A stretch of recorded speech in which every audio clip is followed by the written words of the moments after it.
Mesdames, Messieurs, bonsoir. Vous êtes sur HTV. Merci de nous conserver votre attention. Bienvenue dans cette nouvelle édition de l'éditorial. L'éditorial, c'est votre émission de débat de presse diffusée tous les dimanches sur votre antenne entre 11h30 et 13h. Et exceptionnellement, en raison du vote de demain dimanche 7 octobre 2018, nous sommes chez vous ce samedi 6 octobre 2018, veille donc du jour du scrutin. Merci de nous recevoir chez vous pour les 90 prochaines minutes. Au menu de cette édition spéciale, nous parlerons, vous vous en doutez bien, de la campagne électorale qui s'achève à minuit ce samedi, d'abord pour examiner la question de la coalition des candidats en liste pour ce scrutin. Cette coalition est-elle encore possible à quelques heures du vote? Est-elle nécessaire pour arriver à battre le président sortant et candidat à sa propre succession? Quelles en seraient les modalités et les conséquences? Les électeurs pourraient-ils suivre cette éventuelle coalition? Ce sont autant de questions que nous poserons à nos invités. Nous parlerons aussi de la campagne électorale pour revenir sur les cas de violence et d'affrontement entre supporters des candidats en lice. Y a-t-il lieu de se préoccuper ou de s'inquiéter de ces violences? De quoi sont-elles le nom? Réponse dans une demi-heure. Et en troisième heure de cette édition, nous discuterons de l'organisation par le Cameroun de la Coupe d'Afrique des Nations 2019. Le président de la CAF était au Cameroun en début de semaine. Il a été reçu par le chef de l'État, Paul Biya, le mardi 2 octobre 2018. Et au sortir de cette audience, Ahmad Ahmad a assuré que la CAF n'envisageait pas de plan B pour l'organisation de cette compétition. Alors le Cameroun a-t-il définitivement gagné sa CAN? Le Cameroun sera-t-il prêt le jour dit comme annoncé par le président de la République? Tout est-il à présent clair? Nous en parlons dans cette édition de l'éditorial. Et pour en parler, je reçois ce soir deux invités. François Mboké, bonsoir. Bonsoir. Vous êtes journaliste, directeur de publication du journal Diapason. Merci de m'avoir invité pour parler de cette campagne électorale qui vient de s'écouler. Disons, nous avons encore pour quelques heures. Nous en avons commencé il y a 13 jours. Aujourd'hui, nous pensons que nous allons la clôturer sereinement et que demain sera le grand jour. Demain sera le grand jour. Vous êtes directeur de publication du journal Diapason. Vous commencez à prendre vos habitudes sur le plateau de l'éditorial. Ah bien, je pense que lorsque les téléspectateurs le demandent, nous ne pouvons pas les décevoir. Nous sommes là pour faire ce travail, éduquer, informer, accompagner, tirer l'alarme. Et puis, je pense que chaque fois qu'on aura un peu de temps pour le faire, nous le ferons. En tout cas, c'est toujours un honneur de vous avoir sur ce plateau. Merci d'être là ce soir encore. Face à vous, Christian Dimadeu, bonsoir. Bonsoir, Serge Désiré Bomtiébé. Vous êtes journaliste et chef du service sport du journal Baromètre communautaire. C'est bien ça. C'est votre première sur le plateau de l'éditorial. C'est ma première sur le plateau de l'éditorial. Je suis davantage ravi de découvrir ce magnifique studio. Merci vous-même beaucoup. En particulier. Merci beaucoup. Voilà, et surtout le grand directeur de publication, le très connu François Mboké.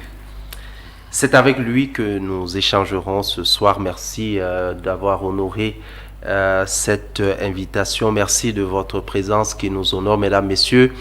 Nous marquons une très courte pause à la régie, puis nous prenons la première thématique de cette émission. À tout de suite.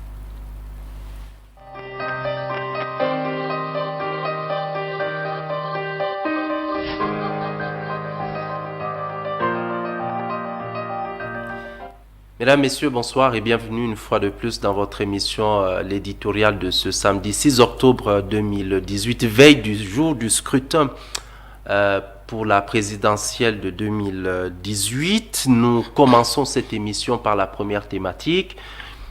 Est-ce qu'il est encore possible pour les candidats de l'opposition à cette élection de se mettre ensemble? Je voudrais, pour planter le décor de ce thème, donner quelques informations y relatives. Selon le site d'information www.jeuneafrique.com, il y a quelques heures seulement, une coalition Mouna Kamto n'est pas à exclure. Selon un conseiller du candidat Keremouna interrogé par le site web, le site d'information, si la pression populaire réclame une coalition derrière Kamto, il mis pour Akerimuna prendra ses responsabilités, dit donc ce conseiller à jeunafrique.com. La nouvelle expression du mercredi 3 octobre 2018 annonçait des tractations qui se poursuivaient entre Maurice Kamto du MRC, Cabral Libi du Parti Univers, Serge Espoir Matomba du PURS et Akerimuna du FPD. The Guardian Post de ce vendredi 5 octobre annonce une possible coalition entre Akerimuna et Maurice Kamto. Donc, on est pratiquement sur les mêmes tendances. Probable, possible coalition entre Akerimuna et Maurice Kamto. François Mbokey, je commence par vous. Est-ce que ces informations sont crédibles, selon vous? Bien entendu, en politique, tout peut se jouer sur 1 minute, 1 seconde. Donc, nous avons commencé cette campagne avec les 9 candidats. Il y a eu beaucoup de tractations sur le terrain et dans les états-majors. On s'attendait effectivement que l'opposition, dans sa grande majorité, puisse s'allier pour combattre ou alors pour aller attaquer la candidature du président sortant qui est en lice. Mais jusque-là, il n'y a pas eu beaucoup d'engouement vers une seule voie parce que nous avons noté des dissensions dans beaucoup de partis. Les égos personnels ont primé jusque-là, mais rien à exclure jusque-là. Nous pensons quand même que cette coalition, si elle arrivait aujourd'hui, samedi, pourrait désaxer beaucoup de candidats parce que beaucoup d'électeurs, ce sont des choses qui doivent être faites au moins 1 semaine avant pour amener des électeurs à prendre une position et que les derniers jours de campagne soient menés ensemble avec les mêmes donc l'équipe, les états-majors. Et si c'est fait aujourd'hui la veille de campagne, je pense que ce serait une erreur grave pour ces 2 grands politiciens qui donc auront passé tout le temps à pérorer au lieu de se concentrer sur l'essentiel. C'est vrai, aller à l'élection présidentielle, chacun avait rêvé d'être président, mais à un moment, la réalité est là, implacable. Qu'est-ce qu'il faut faire? Nous allons de manière isolée ou nous allons de manière unifiée, nous allons ensemble, présentant celui qui a plus de potentialité et derrière qui nous alignons. Malheureusement, l'unanimité ne fait pas toujours raison au Cameroun. Et cette coalition de dernière minute est vouée à l'échec parce que beaucoup de lecteurs qui sont commis pour Akerimuna ou bien Kamto ne seront même pas au courant que ces gens se sont retrouvés et qui sont donc aujourd'hui ensemble et de manière à ce que si on vote pour tel, on votera pour l'autre. C'est une erreur grave. Les tractations ont échoué. Je pense que chacun devrait seulement continuer, jouer sa carte et essayer de voir l'issue peut-être de cette présidentielle qui pourra déterminer une nouvelle physionomie de la politique camerounaise. Christian Dimade, ces dernières heures, ces derniers jours, beaucoup de rumeurs, d'informations, de contre-informations ont circulé au sujet de cette fameuse coalition, mais 2 noms quand même sont régulièrement revenus, Maurice Kamto et Akerimuna, sauf que sur la base des informations que nous avons ici, un possible ralliement de la candidature de Akerimuna derrière Maurice Kamto est envisagé, mais l'inverse n'est pas envisagé. Est-ce que vous comprenez cette logique? Déjà, il faut dire que l'idée de la coalition est évoquée depuis longtemps, même avant... Dès avant d'ailleurs. Oui, même avant le lancement de cette campagne. On en parlait déjà. Beaucoup de journaux en ont même titré. Souvenez-vous qu'à quelques jours du début de la campagne, certains journaux avaient titré de la non-probabilité, finalement de l'impossibilité des candidats de se mettre ensemble.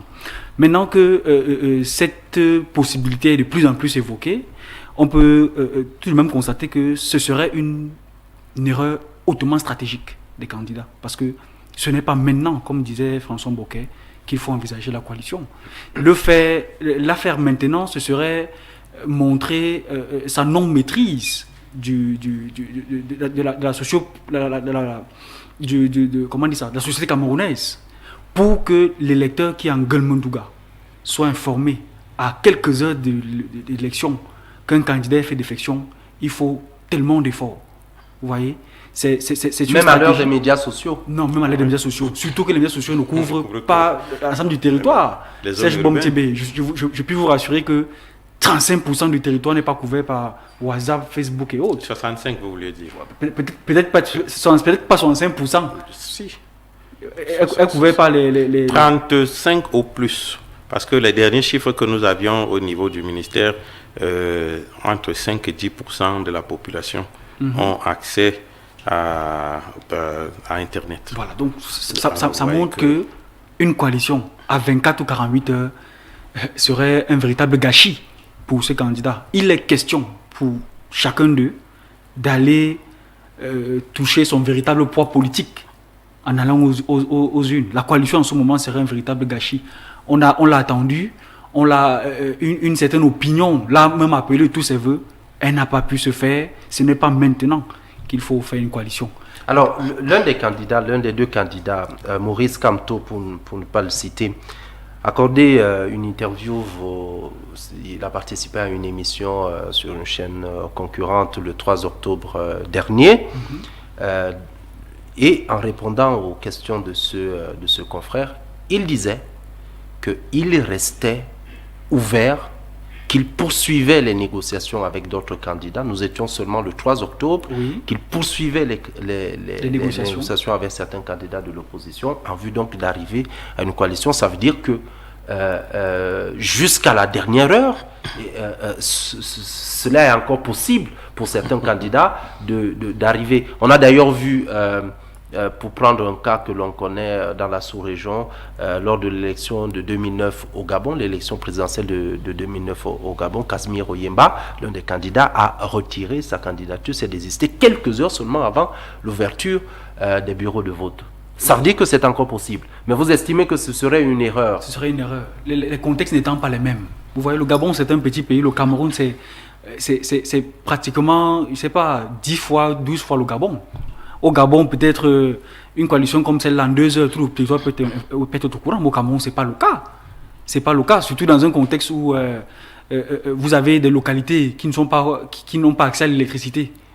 Comment feront-elles pour être au courant que le monsieur qui les a séduits un jour, lorsqu'ils ont pu avoir le signal radiophonique, n'est plus candidat? Vous voyez, ça c'est un problème. Déjà, sur le principe, tous les candidats, jusqu'au 3 octobre, tel que vous le disiez, disaient que c'est possible dans le principe.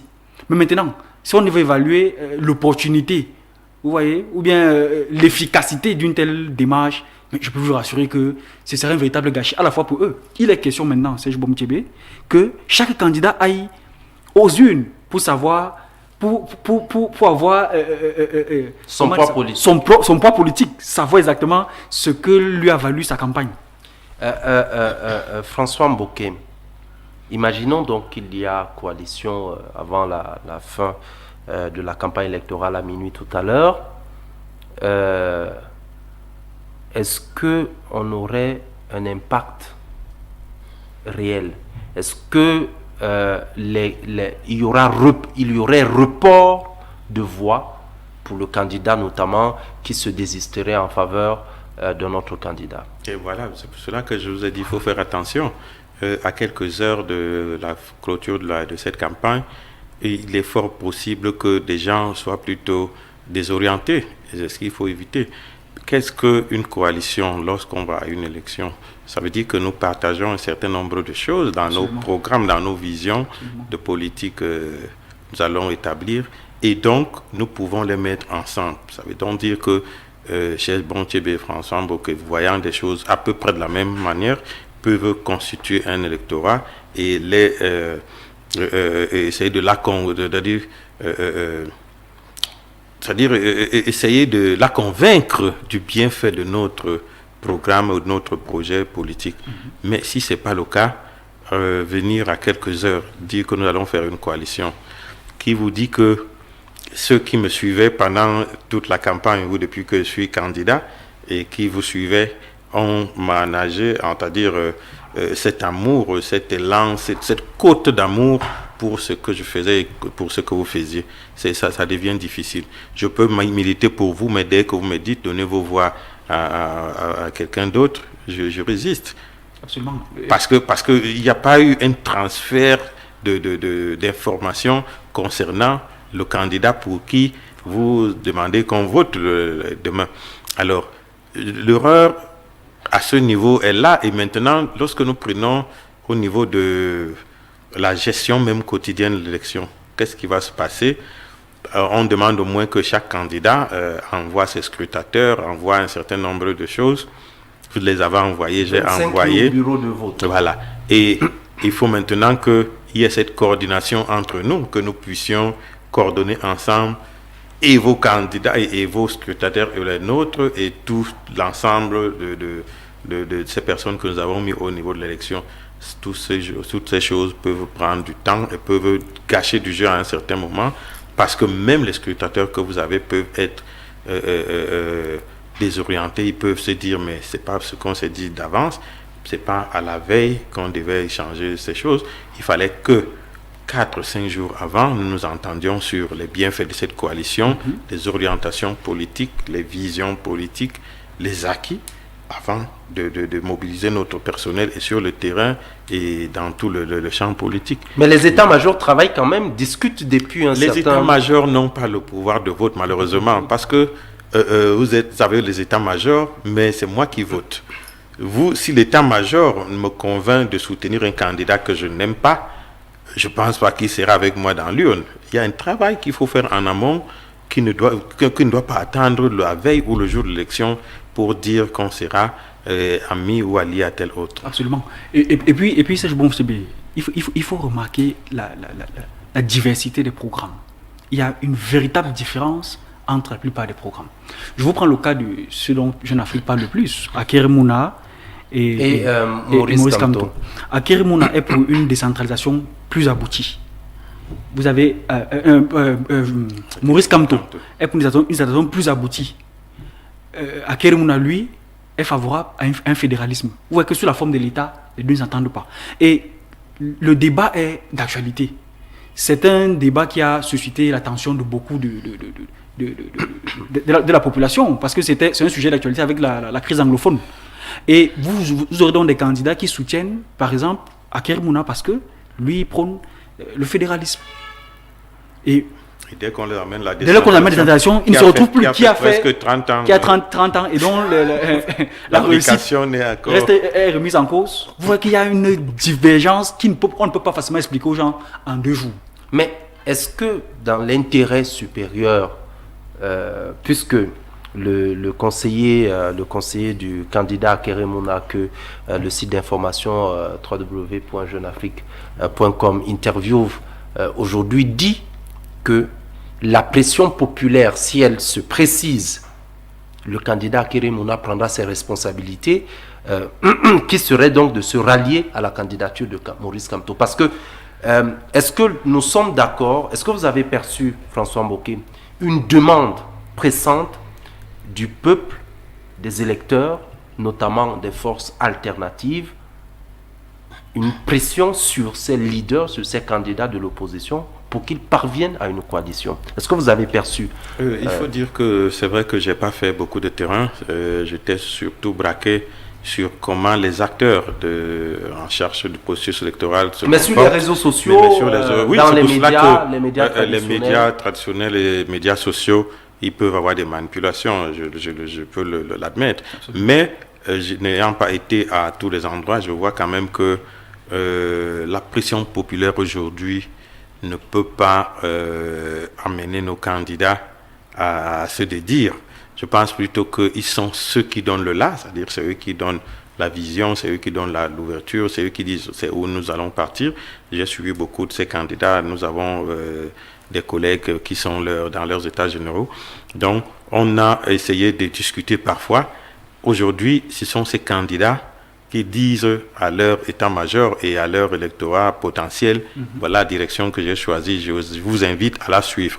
Si à quelques heures, donc, c'est pour ça que je reviens là, s'il y avait une pression populaire, cette coalition aurait pu naître depuis longtemps, parce que beaucoup de personnes sont conscientes que, en l'état actuel des choses, il n'est pas possible de battre le RDPC qui est implanté quand même depuis plusieurs dizaines d'années. Les nouveaux candidats, c'est vrai que peut-être le peuple a besoin de rénovation, qu'on renouvelle un peu les classes politiques, les hommes politiques, mais pour le faire, ce n'est pas par décret. Il faut avoir une base politique, une assise politique et connaître le terrain. Ça, le RDP, c'est là. C'est les deux que nous évoquons sont de nouveau venus dans la politique qui n'ont pas 2-3 années. Donc, ils n'ont pas encore réussi à implanter leur parti dans tout le territoire du Cameroun. L'élection présidentielle étant différente des autres que nous avons, qui n'a qu'une seule conscription. Ça veut dire qu'elle va se passer le même jour dans tout le Cameroun pour élire un seul type. Et alors, de ce point de vue, il faut que vous ayez eu le temps d'aller fouler tout le Cameroun. Vous ne pouvez pas le faire en 14 jours qui sont accordés pour faire la campagne électorale. C'est un travail de longue haleine. Il fallait le commencer 2 ans plus tôt pour essayer... Le candidat Maurice Kamto a quand même essayé des deux dont on parle. C'est quand même celui je veux pas paraître peut-être partisan ou alors tribaliste ou autre chose. Si je cite 2 localités où je suis dans votre studio, vous me direz que c'est bien au Cameroun. Je vais vous demander si les 2 candidats que vous citez ont mis leurs pieds là-bas.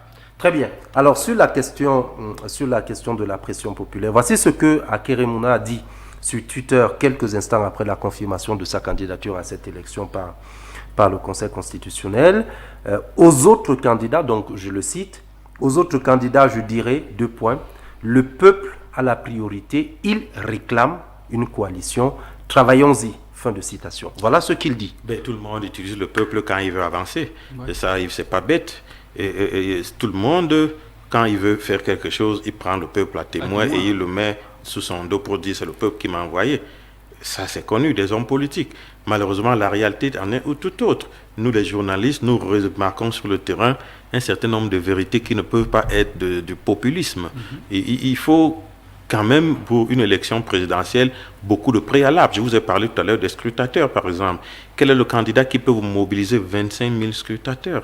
Et d'ailleurs, nous allons en parler tout à l'heure. Christian Dimadeu, vous partagez son avis selon lequel la pression populaire autour de cette fameuse coalition n'était pas suffisante pour amener ces candidats de l'opposition à se mettre ensemble. De quelle pression parle-t-on? On parle de pression populaire. Je ne l'ai jamais ressenti. J'ai ressenti à un moment donné une pression de quelques leaders d'opinion qui, à travers des tribunes, je sais pas, dans des journaux et des télés, demandaient cette coalition. Est-ce que vous avez vraiment l'impression que le peuple s'intéresse et s'implique réellement dans cette élection, au-delà de quelques meetings où on les voit applaudir et danser? On n'a pas vraiment l'impression qu'elle met une pression sur les candidats, M. Bomtchebe. On ne voit pas, on ne sent ce peuple qu'à travers des you dans les campagnes.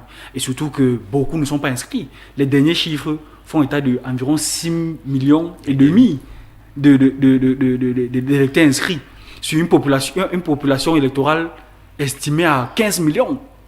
Vous voyez, on n'a pas ressenti cette pression. On a ressenti une pression de quelques leaders d'opinion à la veille de la campagne, qui demandaient à travers des tribunes et certains médias aussi, qui demandaient à ce que la coalition se fasse. Elle ne s'est pas faite. Ce n'est pas maintenant.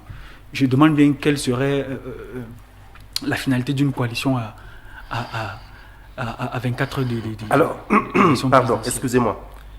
Impact politique faible, vous le dites, mais est-ce qu'au moins, d'un point de vue pratique, notamment sur la question des scrutateurs, à partir du moment où aucun candidat ne peut mobiliser autant de scrutateurs pour être présent dans les 25 000 bureaux de vote, est-ce qu'il n'est pas intéressant, même à cette heure, pour les états-majors de se mettre ensemble et de voir dans quelle mesure ils peuvent se partager le peu de scrutateurs qu'ils ont. Moi, mon scrutateur de X bureau va contrôler le vote pour vous et pour moi, etc., pour arriver quand même à être présent, parce que c'est l'une des questions, c'est l'une des faiblesses de l'opposition lors des précédents scrutins. On leur a toujours reproché de ne pas être assez représentés dans les bureaux de vote. Au moins, est-ce qu'au moins pour cette question-là, sur cette question-là, il n'y a pas intérêt à ce qu'ils se mettent ensemble?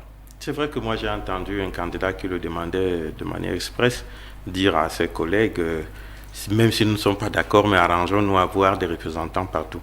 Et moi, pour avoir couvert ces élections depuis quand même beaucoup d'années, je vous dis, c'est là où le bas blesse. Si nous voulons avoir des élections dites normales, dites justes, et tout ce que vous pouvez ajouter à ce que disent souvent les observateurs, il faut que les candidats qui sont face au pouvoir actuel puissent avoir des représentants dans tous les bureaux de vote. Et qu'ils soient, et que ces représentants-là soient des hommes honnêtes, qu'ils soient des hommes incorruptibles, qu'ils ne soient pas des hommes qui sont arrivés là parce que on leur a dit, va nous représenter. Ils doivent bien être briefés sur la mission de ce que c'est qu'un scrutateur. Parce que ce n'est pas le cas. Je vous ai dit tantôt, on ne gagne pas une élection en allant faire des meetings, mais elle se prépare à l'avance. Vous devez coacher vos membres que vous allez envoyer, vous représenter, parce que c'est là. Ce n'est pas dans les meetings qu'on vote un président, mais c'est donc dans le bureau de vote. Et après le dépouillement. Non, c'est dans le bureau de vote. Parce que si le monsieur qui est entré, dès que vous êtes devant, dans l'urne, c'est âme et conscience. Vous jetez. Et maintenant, lorsqu'on fait le dépouillement, c'est public. Pour éviter les fraudes, les cas de fraude, etc., public. Il faut être représenté. Voilà. Pour que... Et il faut donc que ce monsieur, quand un autre parti viendra lui dire, écoutez, vous voyez, c'est vous qui avez gagné, mais moi, je ne peux pas perdre mon poste parce que l'opposition a gagné ici. Je prévois une enveloppe pour vous. Il faut qu'il soit suffisamment mûr, suffisamment bien instruit, qu'il soit briefé sur le rôle qu'il aura à jouer là-bas. Il va là pour préserver un avenir d'un pays qu'il a choisi et un avenir d'un candidat qu'il prétend, ou alors pour lequel il défend les intérêts. Mais si ça reste dans les conditions actuelles où ce que nous avons souvent vu, tous les scrutateurs sont presque du même bord ou du même parti, mais parfois arborant des tenues, quoique cela soit interdit par le code électoral.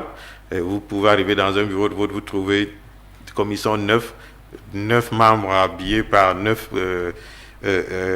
tenues de parti. Mais à la longue, au finish, vous vous rendez compte que tous sont du même parti. Ce sont des cas qui ont été révélés plusieurs fois, que nous avons couvert les élections, qu'elles soient présidentielles ou d'autres niveaux. Donc c'est là le véritable problème aujourd'hui. Comment se passe l'élection au Cameroun? Comment agissent les acteurs dans la chaîne? Ce n'est pas le jour du scrutin que ça commence. Lorsque j'ai vu des listes circuler, un ministre prend des milliards pour distribuer, par exemple, à la préfectorale. C'est pour faire quoi? C'est quel rôle? Puisque dans la ah bon? C'est pour appuyer les autorités. Mais ce n'est pas ça l'objet. Monsieur Bonchebe, ce n'est prévu nulle part. Ces hommes sont en fonction 24 sur 24 du 1er janvier au 31 décembre. Permettez que je chute. Ils n'ont pas besoin d'un appui quelconque parce que l'État leur donne des moyens pour faire leur travail. Mais nous sommes quand même dans une situation sécuritaire particulière, exceptionnelle, qui commande également des mesures exceptionnelles. Mais ce n'est pas l'argent qui fait la guerre. Ce n'est pas le préfet ou le sous-préfet qui font la guerre, ni le gouverneur. De cette émission, François Dimadeu, excusez-moi, Christian Dimadeu, il n'y a donc pas, jusqu'à cette heure, une coalition. Pourquoi, selon vous? D'accord, permettez que je rebondisse un peu sur ce qu'a dit François, pour abonder dans le même sens que lui, justement. En vous faisant relever que on parle de coalition, de candidats, et de plus en plus aussi de coalition des scrutateurs. Ce sont des éléments qui se préparent sur le long terme. Il y a une préparation des différentes parties prenantes. Alors, ceux qui ont lu Baromètre Communautaire cette semaine se rendent bien compte que nous avons listé les différents maillons qui peuvent participer à la fraude électorale. Il y a d'abord l'organisateur qui est l'ECAM. Il y a même le scrutateur qui peut accepter un pot de vin. Vous voyez? Il y a l'observateur qui peut également accepter un pot de vin, participer à la fraude. Il y a même le Conseil constitutionnel qui peut participer à la fraude électorale. Alors revenons sur le scrutateur. S'il y a une alliance entre les partis politiques engagés dans la présidentielle pour déléguer des scrutateurs dans les 25 000 bureaux de vote, je ne vous apprends pas que la manière à laquelle vous représentez votre candidat, ce n'est pas la même manière à laquelle vous représentez votre candidat, votre adversaire. Il se passe, vous voyez un peu. La manière à laquelle vous représentez votre candidat n'est pas la même manière que vous représentez votre adversaire. Ça veut dire que, connaissant le contexte et parfois les habitudes de certaines personnes, il est possible que dans un bureau de vote, votre candidat perde et que c'est un autre candidat d'opposition qui gagne, et on arrive à vous corrompre de laisser dire que c'est le candidat de notre parti qui a gagné. Ça peut se faire ainsi. Parce que, au fait, vous dites que c'est pas mon candidat qui a gagné, je n'ai aucun intérêt à. Vous voyez un peu. Ce sont des éléments qui se préparent. Maintenant, vous demandez qu'est-ce qui peut expliquer qu'une coalition n'est pas aboutie. Non, c'est seulement parce que les candidats veulent jouer leur carte personnelle. Vous savez qu'être candidat à l'élection présidentielle rentre dans le CV. Ça, vous le savez au moins. Voilà, donc il y en a qui viennent jouer leur carte personnelle, qui viennent jouer leur carrière, sachant évidemment qu'ils n'atteindront même pas 1% dans cette élection, mais ils veulent le statut de candidat à l'élection présidentielle. Et pour cela, ils investissent des sous, ils mobilisent des personnes, ils vont sur le terrain, ils font des meetings, ils haranguent les foules, sachant pertinemment que leur démarche ne peut les amener nulle part. Donc vraiment, c'est une équation personnelle. Mais également, je ne dirais pas qu'il y a certains candidats qui estiment que tout seuls, ils peuvent relever le défi parce que croyant en leur stratégie, ce qui est le principe d'ailleurs de base de oui, tout à fait. Candidature mais combien sont-ils dans ce cas? François Mbokey, vous pensez que c'est Christian Dimade pointe l'égocentrisme politique? Vous pensez que le problème est circonscrit à cet égocentrisme politique des candidats en lice? Je pense même que notre milieu politique est à refaire. Parce que vous ne pouvez pas avoir un épanouissement politique dans un système qui a conservé le pouvoir pendant plus de 30 ans. Quelle que soit votre force, quels que soient les moyens que vous pouvez avoir, 30 ans de leader d'opposition ou candidat d'opposition, c'est ruineur. Ça vous ruine et ça ruine même votre famille. Vous ne pouvez pas avoir les moyens. Donc, lorsque nous avons traversé une si longue période où il y a eu un candidat qui a dominé, contribuant donc à la mort de tous ceux qui ont voulu, pas parce que c'est lui qui... Mais l'usure du temps. Et puis, la politique ne produit pas... Ce n'est pas des arachides que vous mettez en sol et puis vous récoltez beaucoup plus d'autres. L'argent que vous mettez parfois ne revient pas. Et donc, vous avez une famille, vous avez des amis, vous avez des investissements que vous devez faire. Finalement, l'argent que vous avez parqué, peut-être vous disant j'en ai pour 10 ans, vous êtes à 30 ans, ça n'a produit rien.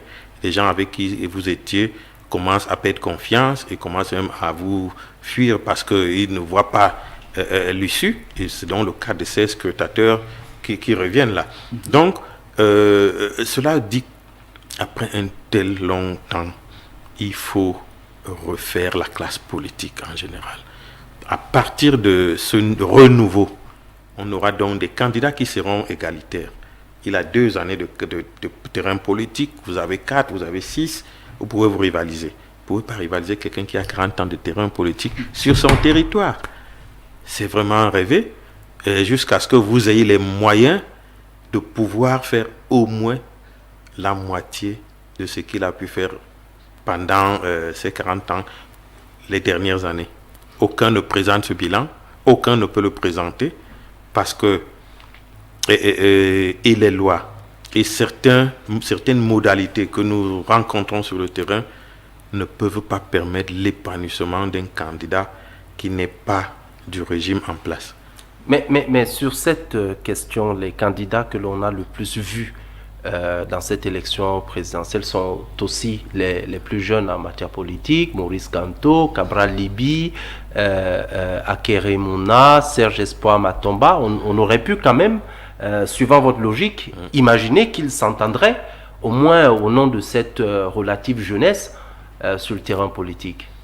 Oui, il aurait pu s'entendre, mais je vais vous dire, en 92, assurément, vous étiez encore très jeune, moi peut-être aussi, mais un peu moins jeune que vous. J'ai pu voir ce que c'est que l'opposition politique.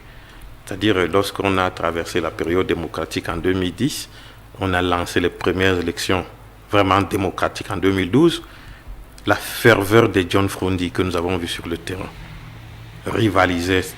Mais regardez comment nous faisons la campagne électorale aujourd'hui au Cameroun. Le candidat président n'est pas sur le terrain. Mais ce n'était pas le cas en 92. C'était pas en 92. Parce qu'aujourd'hui, ils considèrent que j'ai travaillé sur 40 ans. Tout le pays est acquis à ma cause. Je peux dormir. Et c'est à eux de prouver qu'ils sont capables de me détrôner. et c'est ça le véritable problème. Il sait qu'il a tout fait.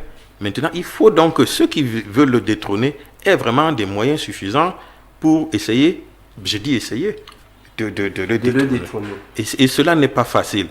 Que vaut John Frondi aujourd'hui dans le contexte... Qui n'est pas en lice. Vous comprenez que lui a compris que sa carte est tournée, il faut qu'il passe au moins le flambeau. Ça, il faut lui tirer le chapeau. Il est le seul à l'avoir compris, à l'avoir fait. Alors, au-delà de toutes ces questions, il y a toujours un enjeu pour ces candidats de l'opposition, le fauteuil de leader de l'opposition républicaine au Cameroun. Est-ce que ce n'est pas aussi cet enjeu qui a empêché les uns et les autres de se mettre ensemble? Est-ce qu'ils ne sont pas... Mais Serge, ça se dit dans nos textes, que ce soit la Constitution, que le Code électoral, rien ne donne aujourd'hui la place à un leader d'opposition, ce qui est une aberration. Avec le temps de démocratie que nous réclamons, la maturité que nous avons, et le Cameroun devrait avoir un leader d'opposition. Parce que la politique demande beaucoup de moyens.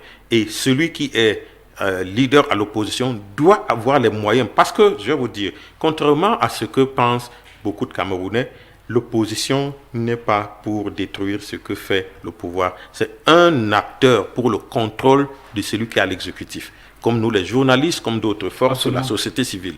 Alors, il faut qu'il ait les moyens, parce que faire de la politique, ça coûte beaucoup cher.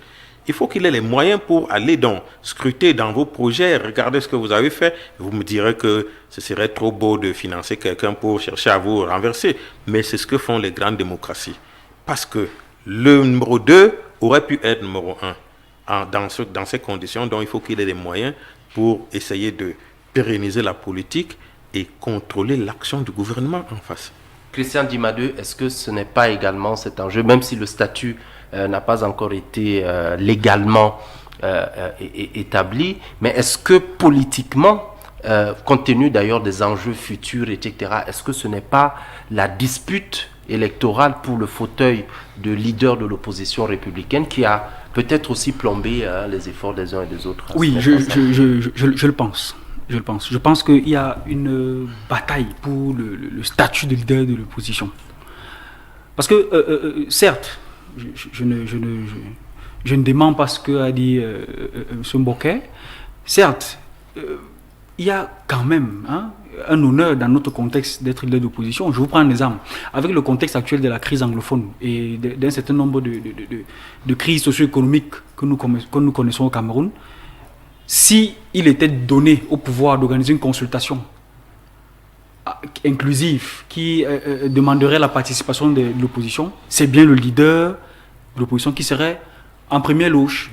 Et donc, de ce point de vue, de l'honneur, cela peut attirer certaines personnes à se dire autant mieux se positionner pour être leader. Et encore, nous sommes certainement à la fin d'un régime. Certainement, vous dites. Oui. Certainement. Qui a longuement duré. Je ne pense pas que même dans vos prévisions imaginaires, vous envisagez que Paul Biya sera réélu en 2025. Donc, nous sommes à la fin d'un régime. Il est question pour beaucoup de se positionner. Vous voyez, c'est un peu comme... je suis un sportif. C'est un peu comme un Choupo-Moting au Paris Saint-Germain qui attend que Kylian Mbappé ait un petit bobo pour intégrer le stade. De ce point de vue-là, quand on est à cette position de réserve, effectivement, on peut déjà estimer qu'on est proche du but. Donc, voir certains refuser la coalition, ça peut se comprendre de ce point de vue. Dernière question sur ce sujet, François Mboké. Est-ce que la composition, la base sociologique des fiefs électoraux, est-ce que le profil des militants, des sympathisants de ces candidats à l'élection présidentielle, est-ce que cela n'a pas non plus aussi compliqué le projet de coalition de l'opposition? Bien entendu, parce que les crises sociopolitiques que connaissent le Cameroun ont été très défavorables à deux candidats qui étaient avant bien placés, notamment Joshua aussi, qui voit son fief, ces deux fiefs au niveau du sud-ouest, nord-ouest du Cameroun, qui ont été presque laminés, et avec un support que son parti, le SDF, avait, sur le littoral et l'ouest. Maintenant que l'ouest a son candidat qui est Kamto, et qui partage donc également un grand électorat du SDF dans le littoral, ça devient compliqué. Akérémouna, qui avait également le même fief, nord-ouest, sud-ouest de nature, l'élection restera encore naturelle chez nous, c'est-à-dire un peu tribale, a vu donc ces deux régions amputées, et également l'ouest et le littoral qui sont beaucoup plus fondeurs au niveau de la politique, qui sont acquis aujourd'hui à d'autres candidats. Donc, ça contribue à fractionner l'électorat de ces candidats, ce qui donne encore une large avance au RDPC. Qui est l'un des seuls partis qui peut se dire que dans tout le Cameroun, on me retrouve quelque part. Donc, à partir de cela, vous comprenez que ces deux candidats sont vraiment très mal en point. Et s'ils avaient su, partageant le même lectorat, c'était les trois qui devaient commencer par comprendre qu'ils avaient essayé de faire une coalition. C'est-à-dire que je sois aussi Akérémouna et Maurice Kamto. Ils partagent pratiquement la même base sociologique. Et s'ils ne l'ont pas compris à temps et qu'ils se réveillent trop tard, là, ça risque de rester trop tard. Merci messieurs de vos analyses et de vos expertises sur cette question. Vous aviez une ou deux choses. On prend une courte pause à la régie, on prend une très courte pause à la régie, puis on revient sur ce plateau pour le deuxième thème de cette émission. À tout de suite.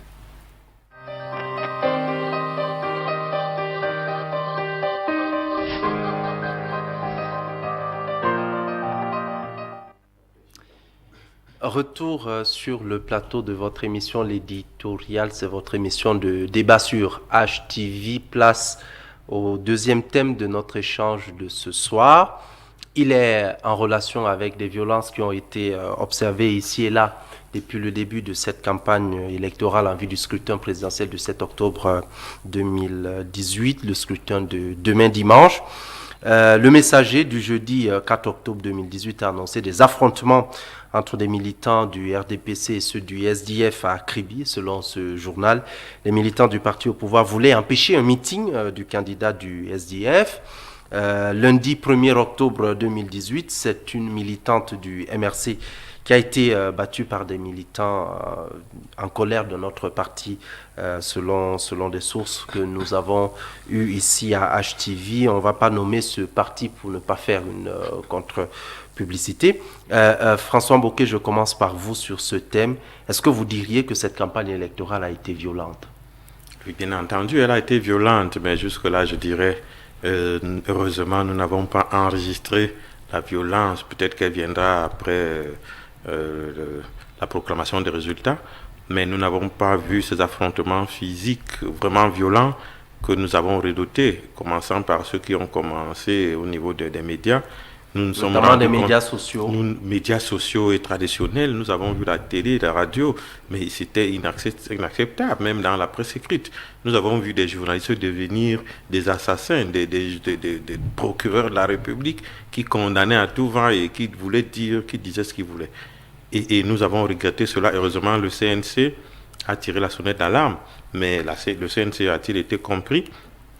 Je ne pense pas. J'ai encore vu des titres cette semaine qui revenaient sur des choses dont on ne pouvait vraiment pas apporter la preuve. C'est très grave quand une société arrive à ce niveau, parce que certains pensent que l'impunité va les couvrir.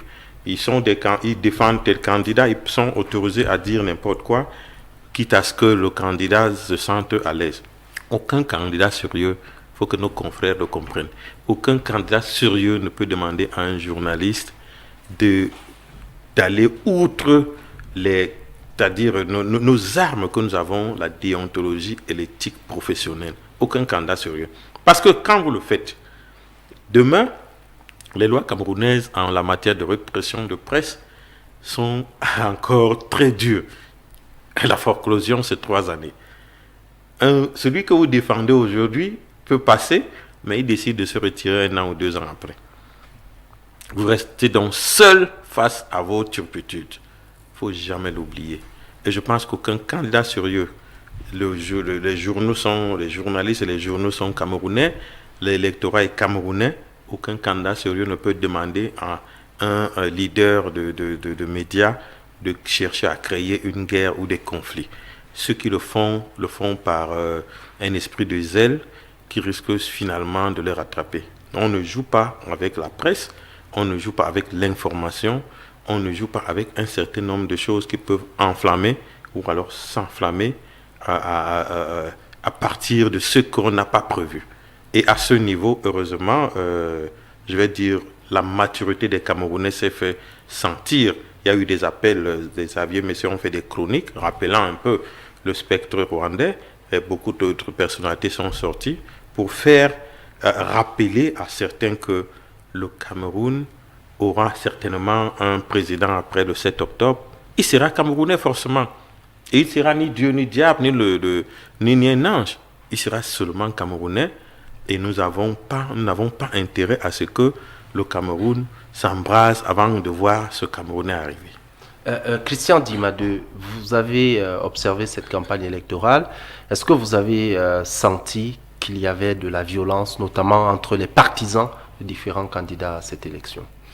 La violence a commencé avant la campagne, une fois de plus, à partir déjà des réseaux sociaux, où vous aviez un certain discours à la fois tribaliste, vous aviez un certain discours à la fois qui s'attaquait même à la vie privée d'un certain nombre de candidats. Et donc cette violence s'est répercutée durant la campagne, qui était la période normalement de combat électoral, dans le souci d'aguicher des débats électoraux, vous voulez dire? Bon, plus ou moins. Mettez combat entre guillemets, ça peut donner débat. Et donc, on a vu ce combat plus abouti lors de la campagne électorale. Des candidats ou bien des partisans de candidats qui lancent des messages qui voient la haine sur les réseaux sociaux. On a vu lors des meetings des candidats qui s'attaquaient clairement aux autres. On a vu des partisans de candidats qui allaient détruire les affiches des autres. C'est ça la violence qu'on peut déplorer. Et puis, on a parlé de ces cas de violence physique, bagarre et autres qu'on a vu un peu partout.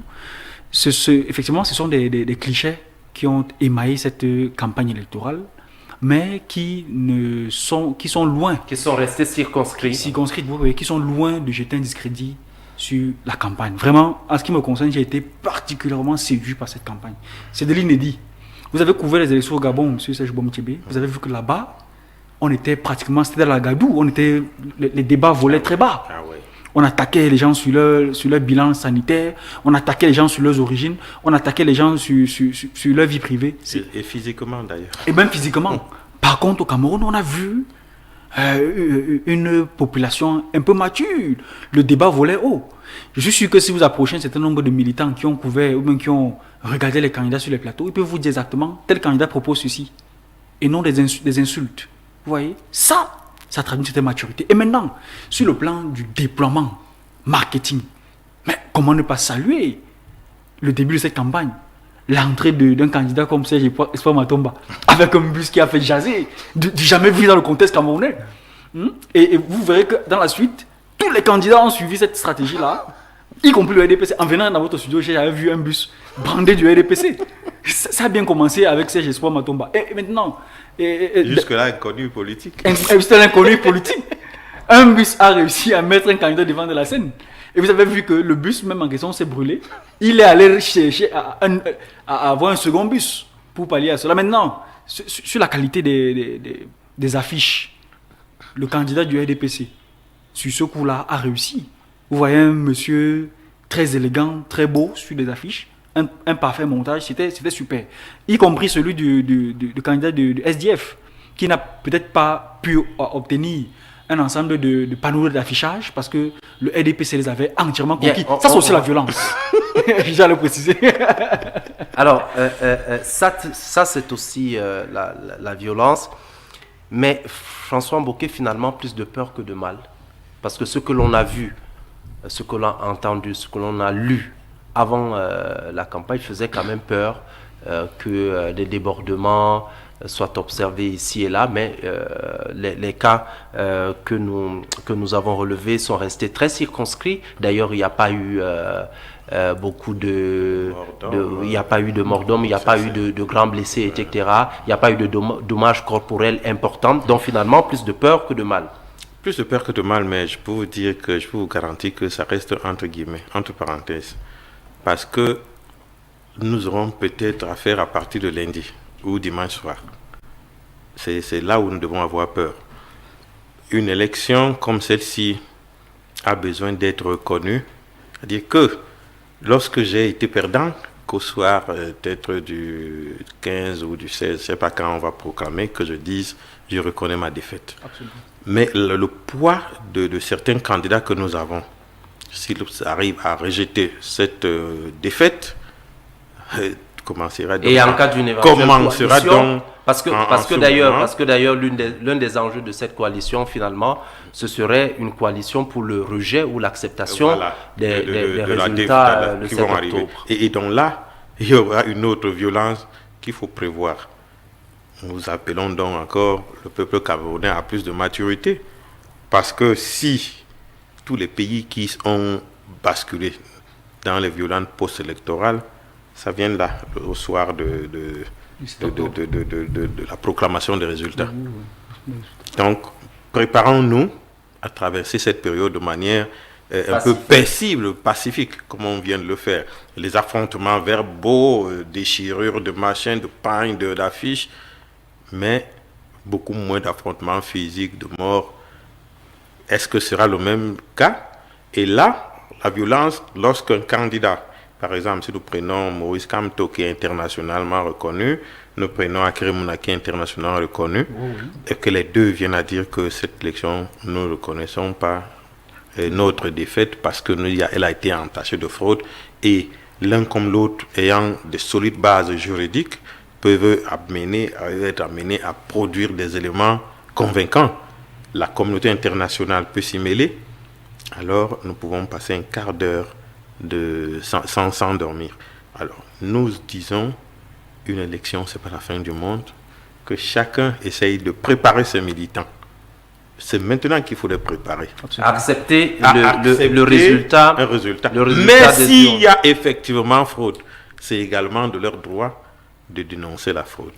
Alors, Christian Dimadeu, on a vu des mobilisations populaires particulièrement importantes au cours de cette campagne électorale. Est-ce que ces mobilisations ne font pas craindre le spectre dont parlait François Mboké tout à l'heure? C'est-à-dire que si les candidats qui ont pu mobiliser autant de personnes pendant la campagne arrivent à refuser de reconnaître les résultats de l'élection et appeler à protéger le vote, etc., etc. Est-ce que la tendance que l'on observe, cette campagne finalement moins heurtée, est-ce qu'elle ne va pas se transformer en autre chose de plus violent au regard de la mobilisation populaire qu'on a? C'est ce que j'attends de cette élection, tout d'abord, c'est le taux de participants. Le taux de participation. C'est connaissant le taux de participation que je verrai que j'analyserai davantage ou bien un peu mieux, que j'analyserai mieux des éventuels trous. C'est-à-dire que vous doutez que la mobilisation populaire se transforme dans les urnes en vote. Ce serait une incongruité. C'est-à-dire que de voir qu'il y a une mobilisation pour dénoncer un vote alors que le taux de participation au vote est faible. Ça veut dire que ce seraient des gens qui n'ont pas participé au vote. Si, au cas où il y a une mobilisation telle que nous avons vu dans les pays voisins, des gens qui sortent pour revendiquer, on se demanderait bien, mais qui réclament, puisque manifestement, une bonne partie de la population a refusé de s'inscrire sur les listes électorales. Devrais-je peut-être vous rappeler que depuis 2011 ou depuis 2012, les listes sont ouvertes. On a repris le processus de toilettage. Alors, une mobilisation pour réclamer, décrire la fraude, ou bien, j'aimerais bien savoir de qui ça viendrait. Bon, maintenant, passons. Il est bien possible, c'est possible. Parce que quand vous voyez la furie des gens sur les réseaux sociaux, Quand vous voyez la mobilisation dans les meetings. Certains médias d'ailleurs ont annoncé dans la semaine des manifestations violentes qui seraient en train d'être préparées. On espère que les services de renseignement et les forces de l'ordre font très bien leur travail pour nous éviter de connaître des heures particulièrement difficiles et douloureuses au sortir d'une campagne électorale qui aura été en beaucoup de points finalement exemplaire et moins heurtée. À ce niveau, je voulais dire que les forces de l'ordre sont pareilles, comme on le dit, pour à toute éventualité. Mais quelle éventualité? Et je pense que si nous avons des forces de l'ordre, elles devraient seulement être là pour garantir la justice, pour garantir la sécurité de celui qui a effectivement gagné l'élection. Mais si les forces de l'ordre sont déjà acquises pour un candidat ou pour un parti... Ce n'est pas le soupçon qu'on pourrait leur faire, les forces de l'ordre. Nous sommes en train de spéculer. Nous sommes en train de spéculer et nous sommes en train effectivement de dire que ce genre de pratique ne saurait être résultante de nos forces de l'ordre que nous connaissons notamment bien formées. Dont on connaît l'esprit républicain et puis l'expertise en matière... L'attachement aux institutions républicaines. Voilà. Christian Dimadeu, finalement donc, il y a risque que la violence finalement s'invite dans le processus électoral dans des proportions un peu plus importantes que celles qu'on a vécues pendant la campagne électorale. Non, je ne pense pas. Vous ne le pensez pas? Je ne pense pas. Je crois qu'il y aura certainement des dénonciations de fraude, comme ça a souvent été le cas. Peut-être devrais-je rappeler ici qu'aucune élection n'est passée sans contestation au Cameroun. Il y aura forcément... Et pas seulement au Cameroun. Voilà. Il y aura forcément des dénonciations, mais de là à aboutir à des violences, j'en doute encore fortement. Je connais le caractère pacifique des Camerounais qui, en général, savent contester sans descendre dans la rue en utilisant des moyens violents. Je crois que le peuple camerounais est assez mature, peut-être parce qu'on l'a suffisamment maté lors de pareilles circonstances, mais je crois que il n'y aura rien. Alors, donc, on va compter sur la maturité du peuple camerounais pour nous éviter de passer des heures difficiles au sortir du scrutin présidentiel de demain dimanche 7 octobre 2018. Et c'est avec cet espoir, ce mot d'espoir, que nous mettons un terme à cette partie consacrée à la présidentielle de 2018. Merci, messieurs. Quant à vous, chers téléspectateurs, allez donc voter demain et attendons tranquillement et sereinement le résultat des urnes tel qu'il sera proclamé par les institutions qui en ont la compétence. Nous marquons une courte pause, puis nous prenons la dernière thématique de cette édition qui est donc consacrée à l'organisation par le Cameroun de la Coupe d'Afrique des Nations de football en 2019. À tout de suite.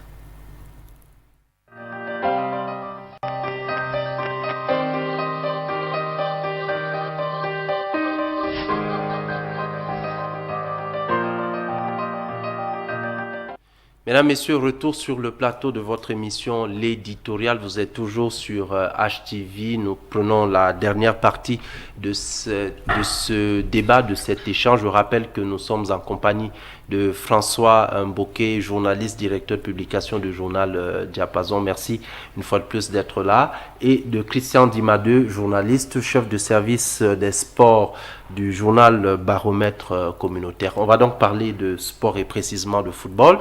Le président de la Confédération africaine de football était au Cameroun en début de semaine. Il a été reçu le mardi 2 octobre 2018 par le chef de l'État au Palais de l'Unité. Et au sortir de cette audience, il a fait une déclaration à la presse. Je vous propose, en ouverture de cet échange, d'écouter le président Ahmad Ahmad de la Confédération africaine de football. Je remercie Samuel Eto'o. C'est grâce à lui qui a organisé cette visite pour enlever toutes les supputations à gauche à droite. La CAF n'a pas de plan B. La CAF n'a jamais réfléchi à un retrait de la CAN au Cameroun. Et c'est au Cameroun de nous dire, ce n'est pas nous qui organisons, c'est le Cameroun qui accueille cette compétition. C'est le Cameroun qui pourra nous dire demain, on est prêt. Ah non, donnez-nous le temps, on n'est pas prêt. Ça dépend du Cameroun. Le président de la Confédération africaine de football, le Malgache, Ahmad, qui disait, entre autres, je le cite, que la CAF n'a jamais pensé à un plan B pour l'organisation de la Coupe d'Afrique des Nations de 2019 en dehors du Cameroun. Christian Dimadeu, quel est le commentaire que cette sortie vous a suscité en vous? Déjà, je dois constater que Ahmad, le président de la Confédération africaine de football, est enfin venu au Cameroun. Parce que c'est depuis longtemps qu'il est attendu. Certains journaux avaient titré à un moment donné qu'il avait décliné une invitation de la présidence de la République. Ahmad a longtemps sonné le tour du Cameroun. Et tout récemment, il était en Guinée équatoriale, il y a cela un mois, pour la compétition de l'Union sous-régionale des fédérations, notamment appelée UNIFAC. Le tournoi des U17, le moins de 17 ans se disputait en Guinée équatoriale. Il y est venu pour tenir une assemblée de l'UNIFAC. Et durant cette assemblée de l'UNIFAC, le président Ahmad avait dit exactement ce qu'il a dit à la présidence de la République il y a quelques jours. Donc, de ce point de vue, il n'a rien dit de nouveau. Le président Ahmad n'a rien dit de plus que ce qu'il a déjà dit, à savoir qu'il n'y a pas de plan B.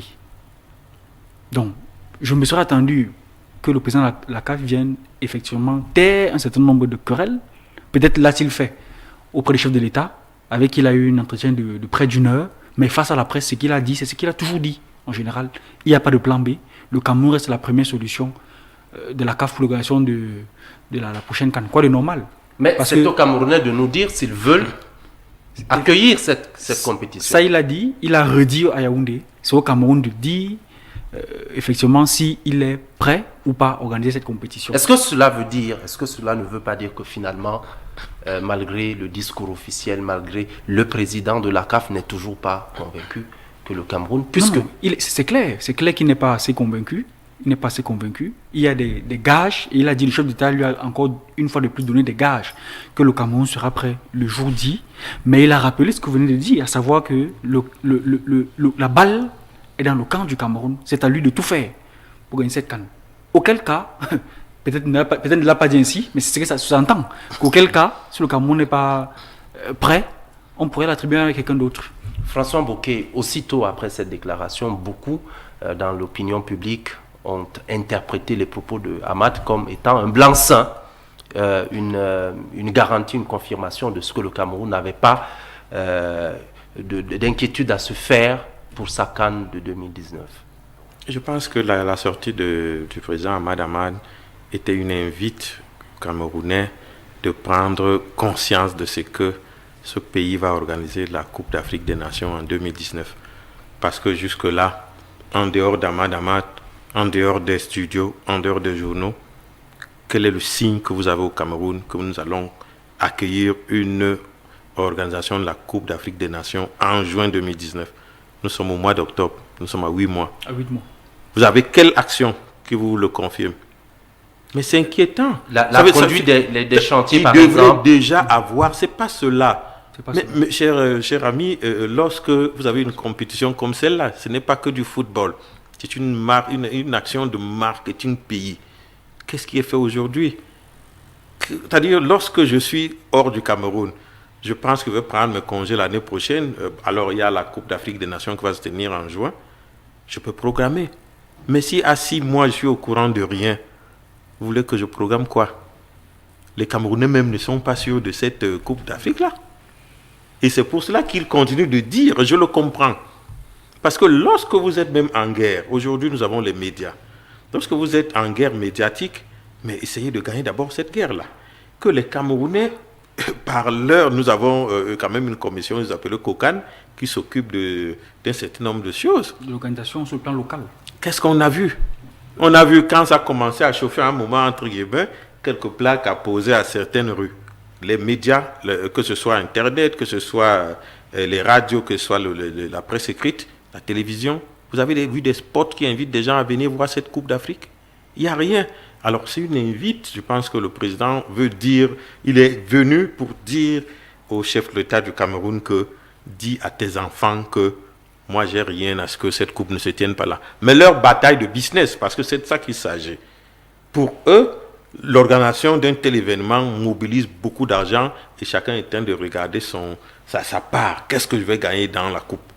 Tant qu'on n'a pas vu, et c'est ce qui explique aujourd'hui le retard que nous avons au niveau des infrastructures.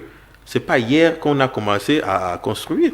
On devrait commencer à construire. Depuis 2014. C'était il y a quand même 4 ans de cela que tout cela a été signé. Pourquoi on a attendu 2017, 2018 pour commencer la construction des infrastructures? Et je pense même que la CAF nous a aidés en prolongeant un peu le délai qui n'était pas celui qu'on a aujourd'hui. Les Camerounais, s'ils veulent organiser la CAN, c'est un événement. Le football, c'est quoi? C'est-à-dire à l'origine, le football c'est la fille de la politique. Je suis un homme politique, j'amène le foot pour faire le marketing de mon pays, de mes actions politiques. Si le président de la République a dit je mets les moyens, et nous voyons comment il les met. Les stades qu'on ne croyait pas qu'ils allaient être à ce niveau, à ce jour, sont en train de nous surprendre quand même. Et ça veut dire que les moyens ont été débloqués. S'il met autant de moyens pour la construction des infrastructures, mais qui sont encore en brousse parce que les routes qui mènent à ces infrastructures ne sont pas encore existantes. Et d'ailleurs, on va en parler. Christian Dima-II, l'hypothèque n'est donc pas levée. L'hypothèque sur l'organisation de la CAN au Cameroun n'est donc pas levée. Absolument. Et cette semaine encore, mon journal Baromètre communautaire titrait « Ahmad Ahmad maintient le suspense ». Parce que jusqu'à présent, l'hypothèque n'est pas levée. Et le fait de dire ce que nous disons sur ce plateau, ce n'est pas être contre la CAN. Parce que cette semaine au Hilton, il y a un responsable qui m'a clairement approché pour me demander « Monsieur, dis-moi vraiment, est-ce que tu es pour cette CAN ?» Mais nous sommes pour la CAN. Mais qu'est-ce qu'on a? Qu'est-ce qu'on en a? Même moi qui suis journaliste sportif, c'est en mon CV. Couvrir cette CAN. Le DP qui est là est fier de voir cette mobilisation. Même son journal va déployer une autre stratégie de communication à l'occasion de cette CAN. Mais aucune information ne c'est une fierté. C'est une fierté pour tout le monde. Et puis, c'est Serge Bomtchebe. Il a dit qu'à 8 mois, on n'observe pratiquement rien sur le terrain. C'est pas faux. Et il a dit que c'est l'occasion de communiquer pour inviter les gens au Cameroun. Je vais vous rappeler quelques faits qui montrent que notre CAN est un peu compromise si nous continuons à dormir sur nos lauriers. Alors, le premier facteur, la CAN a été modifiée, notamment la périodicité. On est de juin en juillet, une période pluvieuse au Cameroun. C'est connu. Ça, c'est un problème. Voilà. Donc, il faut s'arrimer, il faut communiquer. Alors, en dehors de ça, la période de juin-juillet est une période sensible dans la mesure où la majorité des télévisions étrangères consacrent les écrans à d'autres sports. Et des sports qu'ils aiment bien, que ces télévisions aiment bien. Qui rapportent beaucoup d'argent, le tennis, la natation, etc. L'athlétisme et autres. Voilà. La période juin-juillet, c'est effectivement ça. Et c'est également la période de composition. C'est également la période de composition d'examen au Cameroun. Ça, il faut le dire. En sus de ça, c'est la même période que se dispute la Copa América, qui sera organisée au Brésil. Alors, qui va donc mobiliser une grande partie de l'attention. Alors, maintenant, si nous, au niveau du Cameroun, nous ne mettons pas une politique offensive pour dans le marketing, pour attirer dans la communication, les gens, je peux déjà me réjouir que le COCAN ait pris un certain nombre d'espaces lors des compétitions africaines. Vous avez vu, ils ont mis des panneaux autour des stades où on écrit « Visite Cameroun 2019 ». Ça commence à venir, mais on ne doit pas se limiter là. Il faut faire plus que ça. Notre CAN est sérieusement mis en concurrence si la communication ne suit pas. Monsieur Bomtchebe, je vais encore vous faire une autre révélation. En Afrique du Nord et de l'Ouest, quand on parle de la CAN du Cameroun, on veut illustrer la CAN, les préparatifs de la CAN. Vous savez, les images qu'on utilise, c'est les images du terrassement du stade Omnisport. Et du coup, dans une bonne partie de l'Afrique, on est convaincu que la CAN du Cameroun n'aura pas lieu. Et du coup, les propos du président Ahmad sont crédités. Absolument. Soutenu par ces images. Alors, que fait la commission communication du COCAN qui pense que Christian Dima-II ou Baromètre communautaire ne voulaient pas cette CAN? Alors, peut-être pour chuter, M. Bomtchebe, je vous rappellerai que... Excusez-moi, j'ai perdu le fil des idées. Alors, en espérant que ce fil revienne, François Mboké, est-ce que, au fond, la préoccupation du président de la CAF n'est pas légitime? Parce que la CAN est la première source de revenus de cette institution. J'ai cru comprendre, sauf si je ne m'abuse, c'est une affaire de revenus, c'est une affaire de business pour la CAF. Et il s'inquiète de ce que le niveau de préparation actuel à 8 mois de l'échéance ne garantisse pas une visibilité sur les retombées que la CAF elle-même gagnera à travers l'organisation de cette compétition qui est donc passée de 16 à 24 équipes maintenant. Est-ce que cette préoccupation-là n'est pas légitime finalement et qu'elle peut dicter à la fin une décision courageuse de la part du président de la CAF, y compris s'il fallait, du comité exécutif de la CAF, autant pour moi, y compris s'il fallait retirer cette compétition au Cameroun? Bien entendu. C'est du business. Le foot, c'est du business, qu'on ne vous trompe pas. Au-delà du ballon qui tourne derrière, il y a beaucoup de milliards, beaucoup d'enjeux qui sont prioritaires.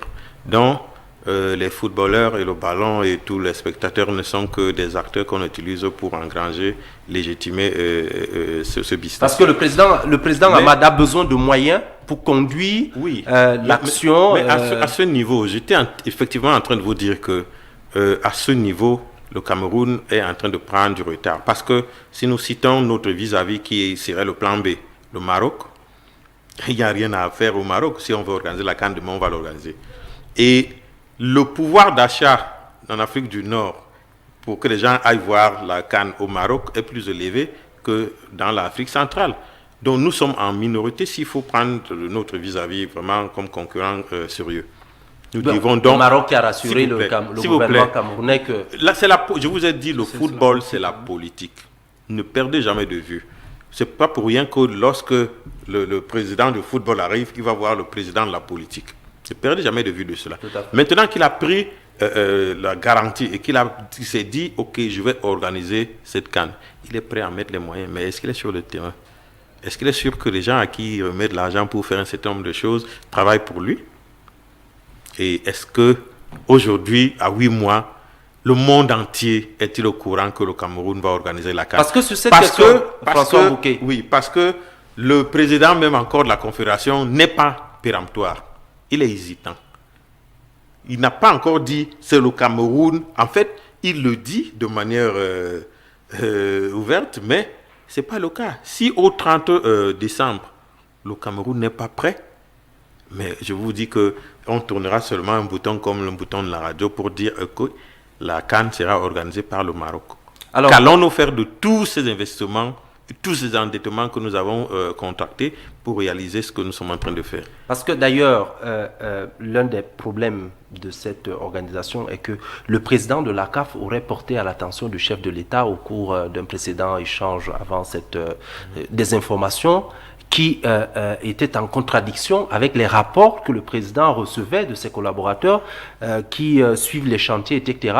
Et c'est d'ailleurs l'une des raisons pour lesquelles cette visite a finalement été préparée. Donc, si vous voulez, et d'ailleurs le président Hamad le dit, ce sont les Camerounais qui sont le premier danger à l'organisation de la CAN par le Cameroun. Non, et je vais peut-être en 30 secondes, je vais vous dire qu'il a parfaitement raison, parce que le Cameroun pour lui n'est pas une inconnue. Et quand nous voyons ce que font le ministère, la fédération et tous les acteurs du football, est-ce qu'ils sont unis pour que cette CAN se tienne? Nous continuons de voir des guerres. À quoi elles vont nous servir? Le Cameroun a été choisi pour organiser la CAN. Si on ne s'entend pas entre nous, sauvons au moins ce que le Cameroun doit garder. Mais nous ne voyons pas une certaine interactivité, une interaction entre ces acteurs qui vont concourir à la réussite de cette CAN. Et l'une des illustrations de ces divisions entre ces institutions, c'est le fameux processus électoral, la fameuse normalisation à la FECAFOOT. On a bien vu ces dernières semaines le ping-pong épistolaire entre le ministère des Sports et le comité de normalisation au sujet de la tenue de la fameuse Assemblée générale qui devait adopter les statuts. Christian Dimadeu, le président de la CAF dit qu'il n'y a pas de plan B. Est-ce que ce n'est pas une déclaration politicienne, diplomatique? Est-ce qu'on peut imaginer que le président de la CAF ne prenne pas des dispositions à cette heure pour que la CAN de 2019 se tienne au Cameroun ou ailleurs? Non, pour le moment, la CAN se disputera au Cameroun. Officiellement, c'est ça.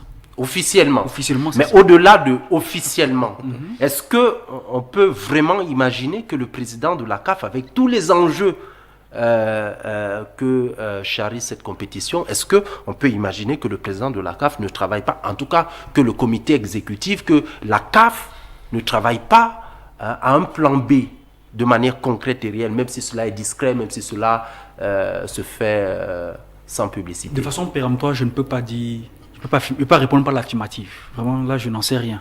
Mais je peux vous prendre une image qui vous montre à peu près ce dont il est question. Si vous voulez vous rendre à la pause centrale, M. Bomtchebe, la pause centrale de Yaoundé, et que vous voulez appanter l'axe Nyom et Toudi, et que vous vous rendez compte qu'en passant par Etoudi, sautant par Lonka qui aura des embouteillages, que vous avez le doute qu'il peut avoir des embouteillages, eh bien vous pensez déjà que vous pouvez contourner par Emana et Lidjoa pour ressortir à la pause centrale. Donc forcément il peut avoir un plan B qui lui passe en tête. Je ne veux pas dire de façon péremptoire que la CAF a une destination autre.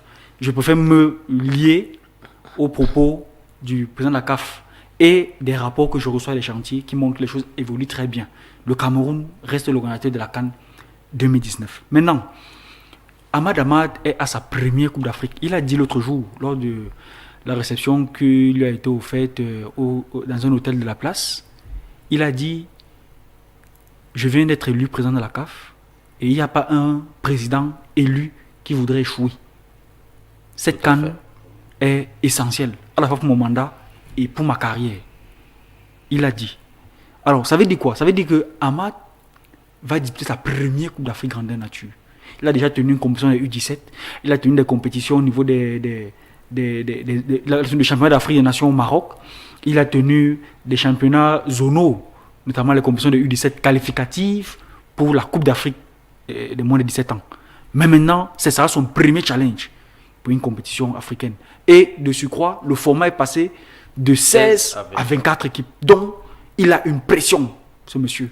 C'est-à-dire que quand il dort, certainement, il se dit est-ce que ce que j'ai déjà fait jusqu'ici sera démenti ou sera négativé au Cameroun lors de la prochaine CAN? Alors il se dit, il ne faut pas organiser une CAN au rabais. Il a une pression en tant que dirigeant, ça peut se comprendre.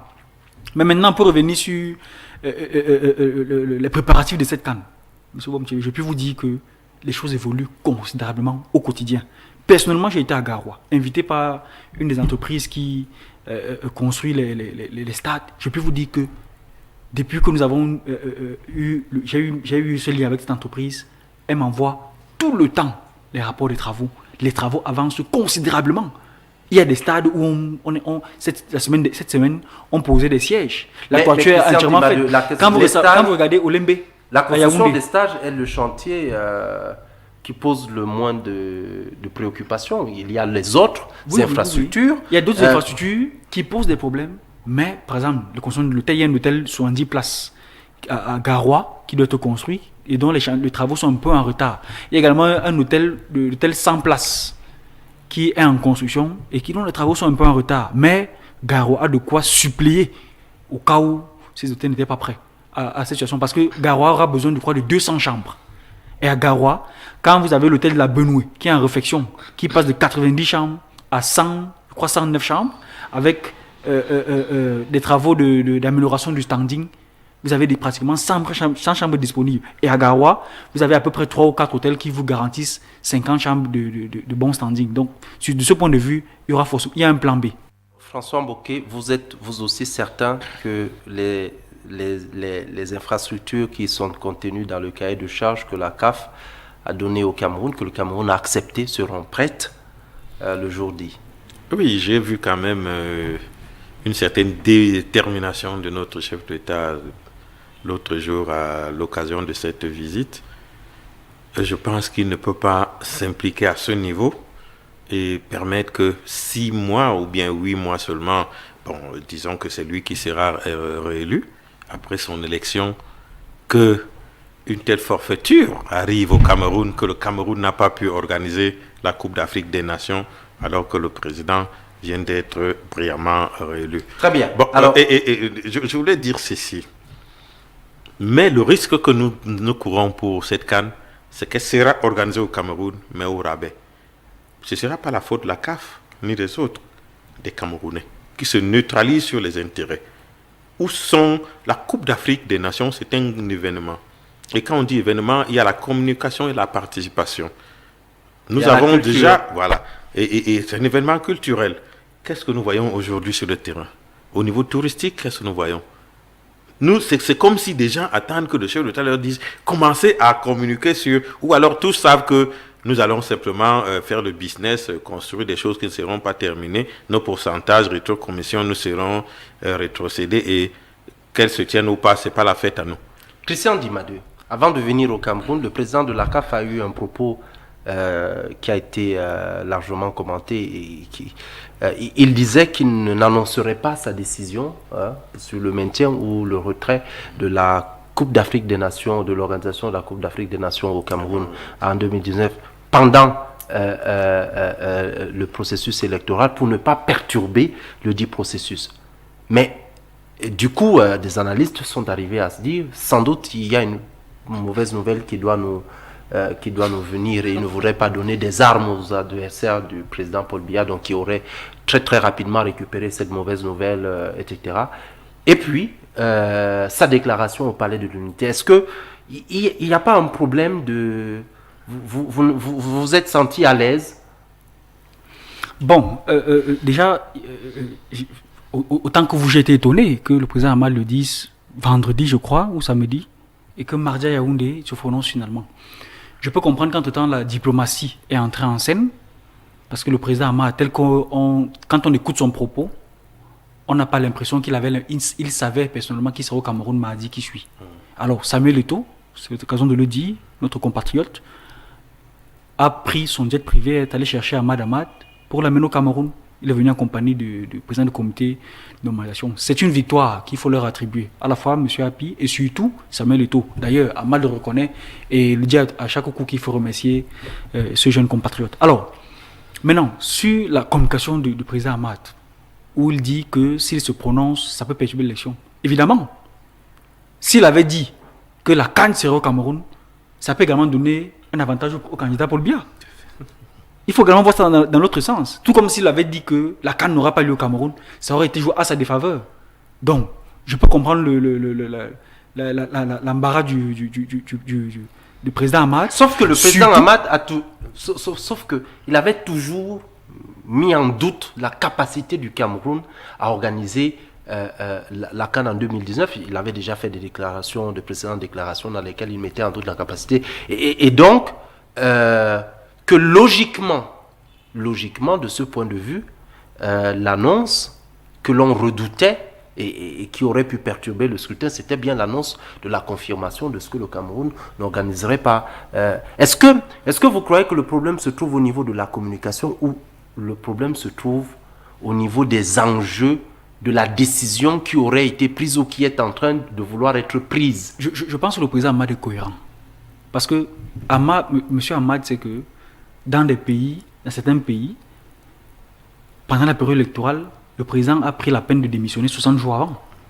Et donc, il se dit que, certainement, peut-être le président n'est même plus au palais, puisqu'il est en posture de candidat. Alors, dit que le Cameroun est bien positionné, a certes des retards, mais garde est en bonne voie d'organiser la CAN, aurait pu, d'une manière ou d'une autre, soit jouer en faveur du candidat sortant, ou jouer à sa défaveur. Très bien. Alors, mais il ne savait peut-être pas qu'au Cameroun, le président reste en fonction. D'ailleurs, le président l'a reçu en tant que chef d'État et non en tant que candidat. Dernière articulation de cet échange, on va essayer d'examiner les conséquences. Alors, si le Cameroun, finalement, n'organise pas cette CAN, qu'est-ce qui se passe? C'est 1500 milliards perdus, pratiquement pour construire les stades, parce qu'il faut savoir que... Mais on peut les utiliser après, pas seulement pour ces stades. Ils ne vont pas disparaître après la compétition. Monsieur Bomtebe, dans un contexte de chute des recettes budgétaires, motivée par à la fois la crise pétrolière, la chute des coûts de barils de pétrole, la guerre à l'extrême nord, la guerre dans les zones anglophones, dépenser 1500 milliards pour rien, c'est un problème. C'est pas pour rien. Certes, ça peut aider au développement du football local, mais nous ne sommes pas au moment où il faut dépenser pour des objectifs lointains. On a besoin de dépenser pour des besoins immédiats. Si le Cameroun aujourd'hui en cessation de paiement ne peut pas payer les salaires de ses fonctionnaires, c'est un problème. Pour une retombée, voilà, par exemple, nous sommes au mois d'octobre, personne ne sait quand le championnat camerounais reprend. Ça, c'est un problème. C'est-à-dire qu'on ne peut pas dépenser 1100 milliards pour un secteur d'activité lui-même qui n'est pas assez bien organisé. Bien, donc la facture financière. La facture financière d'abord. Ouais. Ensuite, il y a, sur le plan international, le Cameroun prendra un sérieux coup. Ce sera une grosse honte, à la fois pour nous, Camerounais, pour le chef de l'État qui a fait un certain nombre de déclarations sur l'honneur. Et ce sera une grosse honte pour nos footballeuses aussi, qui, eux, mènent le lobbying. Vous avez vu Samuel Eto'o laisser son championnat, venir au Cameroun et repartir le soir avec son jet privé. C'est une perte.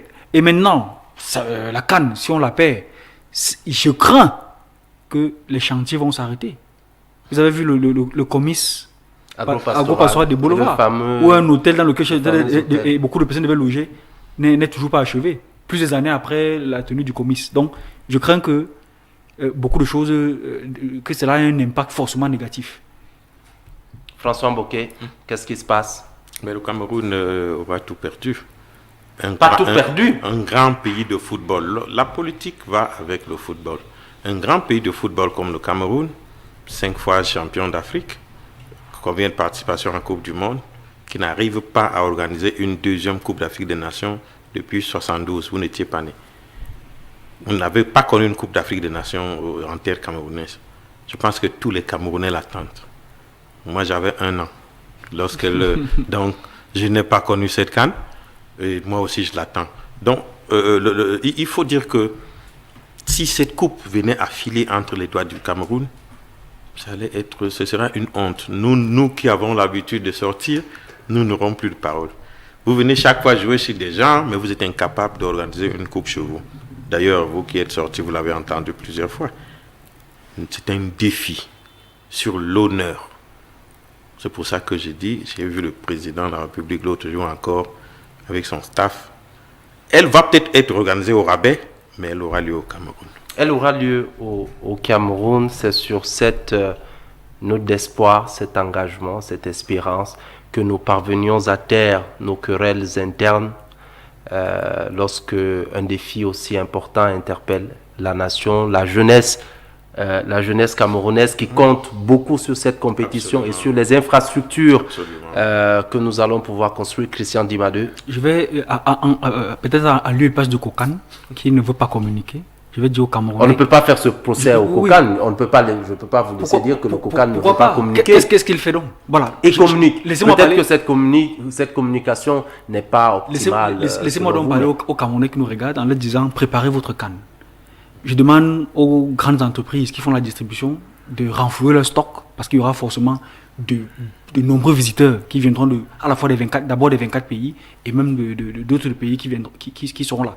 Je demande aux taximens de refaire leur taxi et de revoir leur notion de politesse. Je demande aux restauratrices d'améliorer leur cadre de service, d'accueil. Je demande aux hôtels de se mettre en branle. Je demande aux détenteurs des maisons, des appartements de location, de les mettre à point pour recevoir les visiteurs. Et aux médias. Et enfin, je demande aux médias de soutenir le Cameroun pour que cette CAN soit la nôtre et qu'elle soit réussie, qu'elle ne soit pas au rabais, tel que le présage un certain nombre d'indicateurs.